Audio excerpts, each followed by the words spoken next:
Et on commence tout de suite avec l'invité du journal des sports de Lise Lauretiat. Alors vous connaissez sans doute la NBA, la prestigieuse Ligue américaine de basketball. Et bien ce soir, nous sommes avec le vice-président de la NBA Afrique, Amadou Gallo-Fall. Bonsoir. Bonsoir. Merci d'être avec nous. Alors on va parler ensemble du développement du basket en Afrique et de son rôle sur le continent, avec bien sûr Lise Lauretiat qui nous présente tous les week-ends le journal des sports. Bonsoir Lise Laure. Bonsoir. Alors première question peut-être. Les amateurs de basket connaissent bien la NBA. Hein. C'est les 30 meilleures équipes de basket du championnat américain.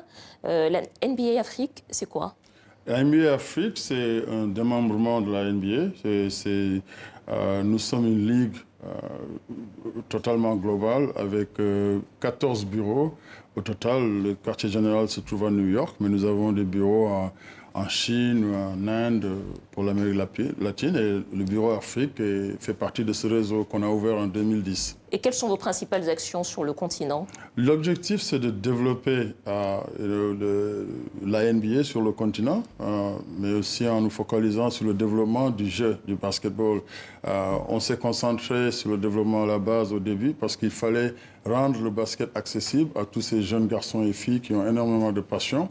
Mais il y avait un challenge au niveau des infrastructures et nous nous sommes attelés à effectivement former des partenariats authentiques avec des organisations avec qui nous partageons les mêmes visions pour effectivement rendre le jeu accessible en construisant des terrains, en formant des entraîneurs, en offrant des plateformes de jeu. Et puis aussi en faisant venir des joueurs de NBA qui viennent sur le continent, hein, Lise Laure. Voilà, on en a parlé à plusieurs reprises. Voilà, ici. on en a beaucoup parlé. Et justement, on voudrait savoir, parce que vous avez ouvert en 2002 une académie. L'année dernière, c'était l'ouverture de l'académie NBA.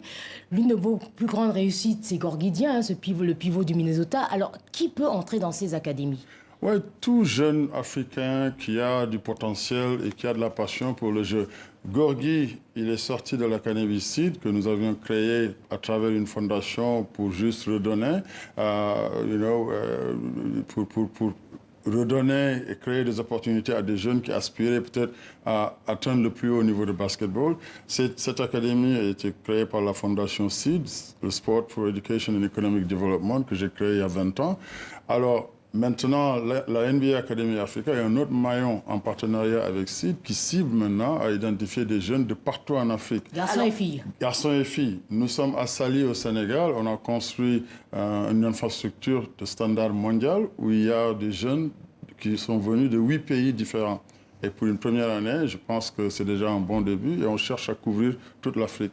Alors, peut-être une question, je crois que vous les prenez assez jeunes finalement, hein, quand ils entrent chez vous en formation à l'adolescence, c'est ça, hein, 13 ans, autour de 13 ans, quelque chose comme ça. 13-14 ans, c'est ça? 14 ans, oui. Est-ce que vous vous contentez de former des sportifs de haut niveau ou bien vous faites aussi attention à leur formation scolaire? Absolument. Notre approche est holistique, c'est du 360 degrés. Ces jeunes garçons comme filles vont à l'école, parce que c'est aussi un critère.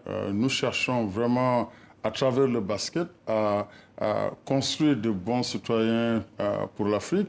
Le talent va émerger, il y aura peut-être des jeunes, mais un très petit pourcentage qui vont avoir le niveau pour accéder à NBA, parce que c'est un club très fermé de 450 joueurs qui viennent de toutes les parties du monde.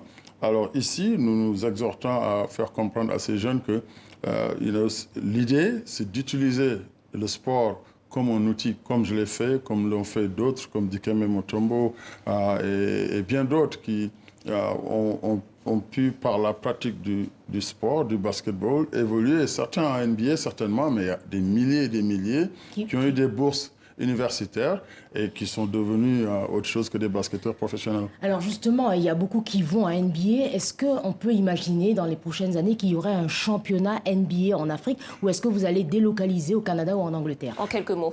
Oui, effectivement, nous sommes en train de travailler là-dessus. Nous voulons construire tout l'écosystème. On s'est attelé au début, à la base, à former des jeunes, à offrir à des jeunes des plateformes pour participer aux jeux.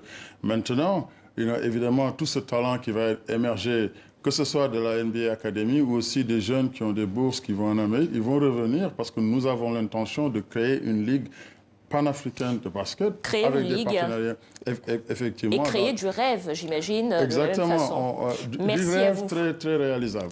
Merci à vous, Amadou Gallo-Fall, vice-président de la NBA Afrique. Merci Lise Laure, je vous dis à demain.